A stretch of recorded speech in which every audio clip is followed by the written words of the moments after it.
Assalamualaikum warahmatullahi wabarakatuh. Alhamdulillah, semua alhamdulillah. Bagaimana kabar hari ini? Mudah-mudahan semuanya sehat ya. Baik, kita mulai untuk pembelajaran hari ini, limit fungsi trigonometri. Ya, saya yakin Anda tidak asing dengan materi limit, materi fungsi, dan materi trigonometri. Jika semuanya Anda dapat di kelas sebelumnya ya.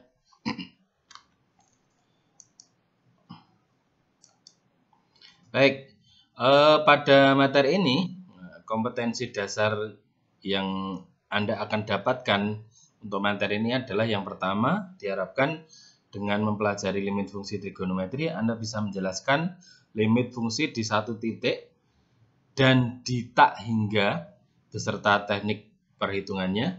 Yang kedua, Anda bisa menggunakan sifat limit fungsi untuk menghitung bentuk tak tentu seperti fungsi aljabar dan trigonometri. Nah, sedikit saya mereview pengertian limit fungsi trigonometri.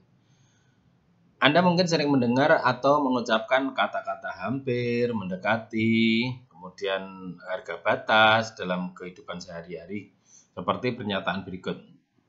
Ya, contoh misalkan, kecepatan mobil hampir mencapai 100 km per jam. Hampir mencapai 100 km per jam. Artinya apa? Hampir ini tidak pas di 100 km per jam. Yang kedua, nilai tukar rupiah terhadap dolar mendekati level 14.000 pada akhir tahun 2015. Nah, namanya mendekati itu berarti tidak pas 14.000. Yang ketiga, pemerintah akan menetapkan harga batas untuk kredit kepemilikan kendaraan bermotor. Artinya harga batas itu ada satu batasan yang nanti masing-masing dealer tentunya itu memberikan harga maksimal yang ditentukan. Perhatikan kata-kata yang dicetak miring, yaitu ada hampir, mendekati, harga batas. Kata-kata itu adalah satu pendekatan yang dianggap sama dengan pengertian limit. Nah, penerapan konsep limit di mana? Banyak sekali penerapan konsep limit yang kita bisa ketahui di kehidupan sehari-hari. Yang pertama adalah di bidang fisika. Satu contoh adalah kecepatan, kemudian percepatan, perpindahan kalor, ada ukuran kacamata, rotasi bumi, dan yang lain. Kemudian yang kedua, bidang kedokteran bisa menghitung kerusakan jantung yang ditampilkan dalam bentuk USG. Nah, dan berbagai bidang yang lain yang banyak sekali manfaat penerapan konsep limit. Nah, kemudian kita langsung saja ke bagaimana teknik perhitungan limit. Secara umum sudah kita pelajari sebelumnya bahwa limit itu yang kita lakukan langsung adalah menentukan nilai fungsi dengan substitusi langsung. Ini nilai pendekatannya adalah disubstitusikan atau dimasukkan ke fungsinya. Yang kedua, jika bentuknya tak tentu, maka kita arahkan ke kunci dasar. Nah, untuk limit trigonometri, limit fungsi trigonometri, kunci dasarnya adalah trigonometri yang tentunya nanti kita akan banyak menggunakan identitas trigonometri. Satu contoh, misalkan kita akan menghitung nilai limit fungsi trigonometri dengan menggunakan substitusi. Nah, sebenarnya Anda nggak asing dengan substitusi ya di limit fungsi aljabar sebelumnya. Nah, agar lebih jelasnya, kita perhatikan contoh limit fungsi trigonometri dengan substitusi langsung. Yang pertama, limit X mendekati Pi per 2 sin X. Maka Pi per 2 ini kita substitusikan langsung ke sin X. Nah, dia akan sama dengan sin X-nya diganti Pi per 2, jadi sin Pi per 2. Sin Pi per 2 itu 90, berarti sin 90 sama dengan 1. Yang kedua, limit X mendekati Pi per 4 atau 45 derajat ya. Limit X mendekati Pi per 4, tangen kuadrat X min cos kuadrat X. Kita substitusikan X mendekati Pi per 4, P/4-nya kita substitusikan langsung ke X-nya. Jadi, tangen kuadrat P/4 min cos kuadrat P/4. Tangen P/4 sama dengan 1, sehingga dia akan sama dengan 1 kuadrat. Kemudian cos P/4 adalah setengah akar 2 atau akar 2/2. Karena dikuadratkan, dia akan menghasilkan 2/4 atau setengah.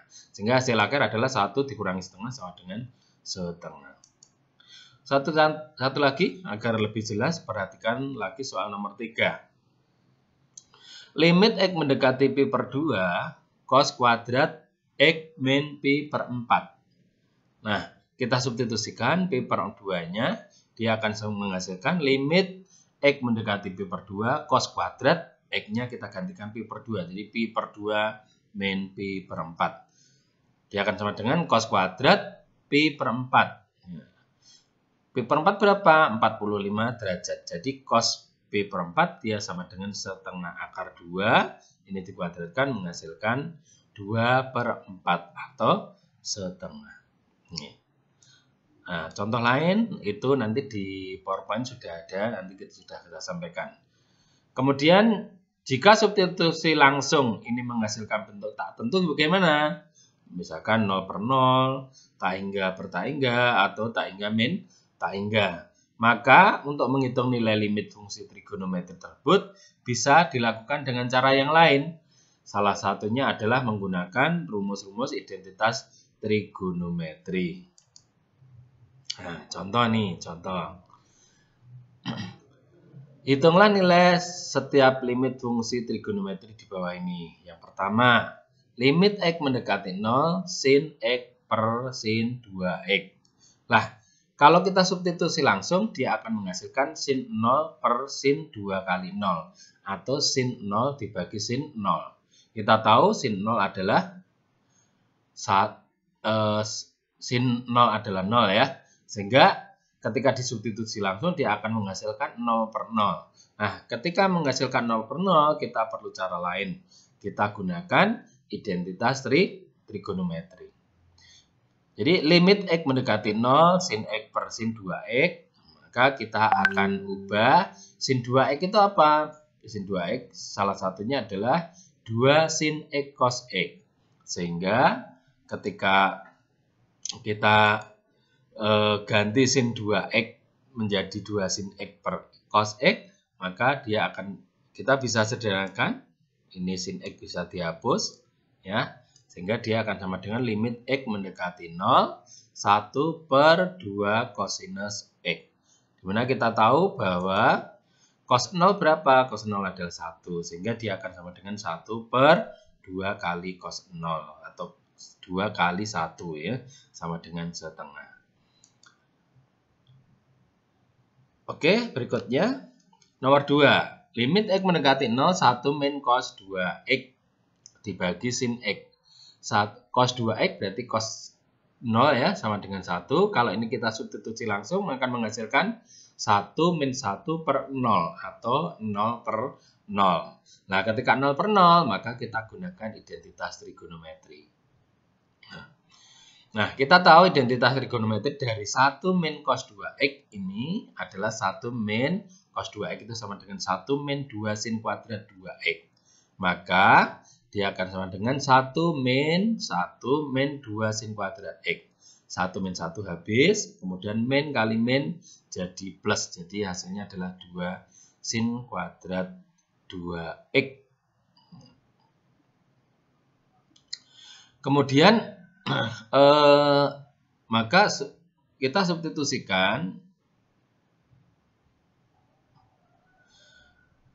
nilai ini. Limit X mendekati 0, 1 min cos 2X dibagi sin X sama dengan limit X mendekati 0, 2 sin kuadrat X dibagi sin X. Nah, dia akan sama dengan 2 limit X mendekati 0 sin X, di mana sin X sama dengan, kita substitusikan, sin 0 sama dengan 0. Jadi hasilnya adalah 2 kali 0 sama dengan 0. Nah, 0 boleh enggak? 0 boleh, karena 0 itu adalah satu nilai. Oke. Baik, selanjutnya kita